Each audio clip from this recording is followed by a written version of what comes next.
Yes, well, the ousted Honduran President Manuel Zelaya is expected to meet with U.S. diplomats in Washington today before attempting to return to Honduras Thursday, 5 days after being deposed by a military coup.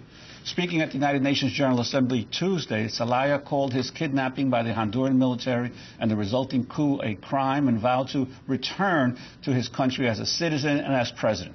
The head of the Organization of American States, as well as the president of the General Assembly and the presidents of Argentina and Ecuador, will reportedly accompany him back to Tegucigalpa. A visibly emotional Zelaya described what happened when the military stormed his residence Sunday morning. Entonces están encañonados con más de 8 rifles, uno para la cara, rifles pesados, todos. More than 8 rifles were pointed at me, heavy rifles.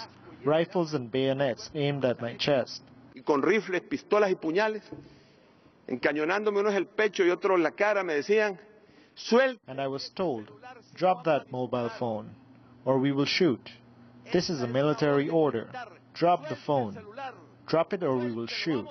Drop the phone. The General Assembly unanimously condemned the coup and adopted a resolution demanding Zelaya's immediate and unconditional restoration. Meanwhile, the OAS has given the interim Honduran government set up after the coup 3 days to restore Zelaya to office or face a vote to suspend it. Despite the growing threats of international isolation, the interim government has warned that the ousted president risks facing arrest upon his return. On Tuesday, Attorney General Luis Ruby told the news conference that the courts had issued a warrant for Zelaya's arrest. When he enters the country, he is immediately arrested and put into the custody of the Attorney General and taken to the Republic's courts. Meanwhile, the streets in Honduras remain tense, and the crackdown on the media has reportedly not been lifted. Even as hundreds gathered for an anti-Zelaya demonstration in favor of the coup, protests against it continued Tuesday with traffic blockades in various parts of the country and with the teachers' union announcing an indefinite strike in primary and secondary schools. For more on the situation, we're joined now by 3 guests. Nicholas Kozloff is a journalist and author. His most recent book is called Revolution, South America and the Rise of the New Left. His latest article is called Honduras, What's Behind the Coup? He's joining us here in our Firehouse studio. And joining us by Democracy Now! Video stream is Father Roy Bourgeois, founder of the School of the Americas Watch. He joins us from, well, right across the street from Fort Benning, Georgia, where he set up camp years ago with School of the Americas Watch, SOA Watch. But first to Tegucigalpa, the capital of Honduras, to the award-winning human rights activist and Dr. Juan Almendares, president of the Honduran Peace Committee, as well as the past secretary of the Coordinating Committee of Popular Organizations. He was an opposition candidate with the Democratic Unification Party during the last presidential elections.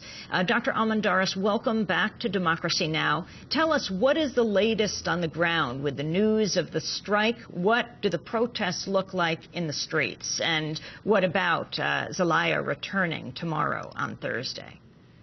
Well, yesterday we were in the Pacific demonstration where people who are against the military coup d'etat, and the people were stronger under the rain and also shouting, and all the resistance movement is becoming stronger, even the repression by the militaries and the new regime. But I want to say that there were 2 kinds of demonstration. One organized by the new regime, and many of the people had white uniforms. They were really clean, and they were calling to the dialogue, but this demonstration has the support of the military regime.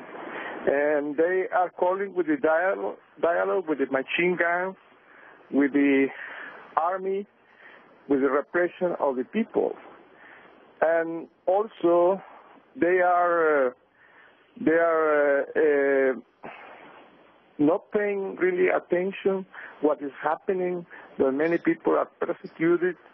Many of them were brutally stopped by the military forces, but the organization of the resistance movement is very strong at the national level. There is a strike in many sides of the country. Why we are worried what will happen on Thursday, because the new regime making a statement they are going to capture President Zelaya, and they don't want to return to the constitutional respect and the human rights respect. On the contrary, people are not afraid. People believe strongly that the people organized and mobilized is stronger than the army. Even if we don't have the arms, we don't have the arms that are by the suffering, the hunger of the Honduran people.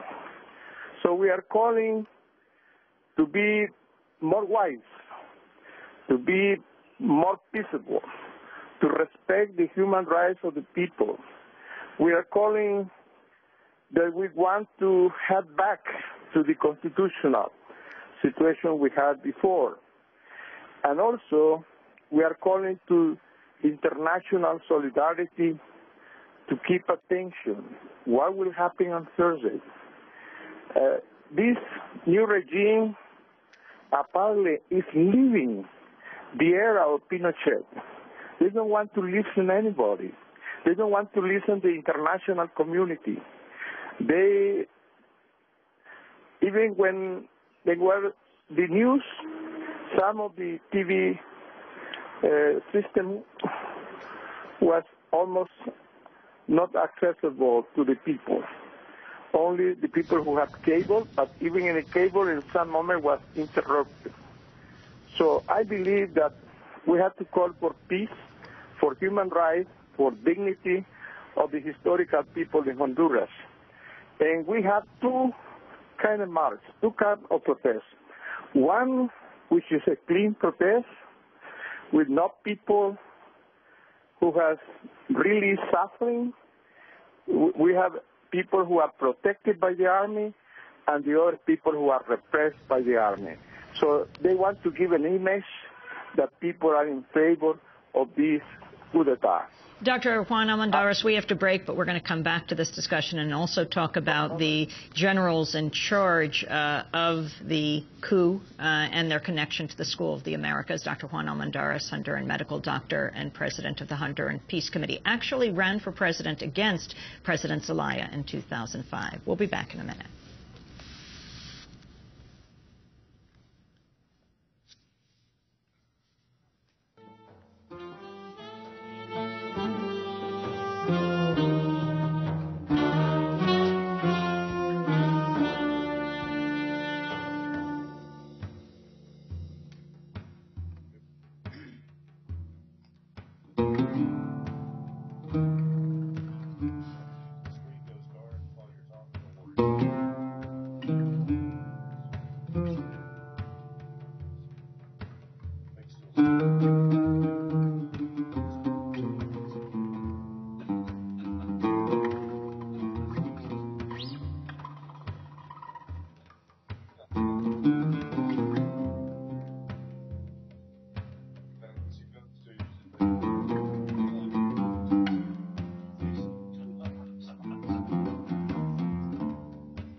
Song Moments, Rabiu Bukhalil. This is Democracy Now!, democracynow.org, The War and Peace Report. I'm Amy Goodman with Juan Gonzalez. We're broadcasting on 800 stations, on Pacific NPR, Low Power FM, college and community stations, on public access TV and PBS TV stations, and both TV satellite networks. Dish Network, Channel 9415, Free Speech TV, 9410 Link TV, which is also on Direct TV, Channel 375, and we're video and audio podcasting at democracynow.org. Our headlines are also available in Spanish to read and listen to at democracynow.org, and for any radio station to take is over 200R. We're talking about Honduras.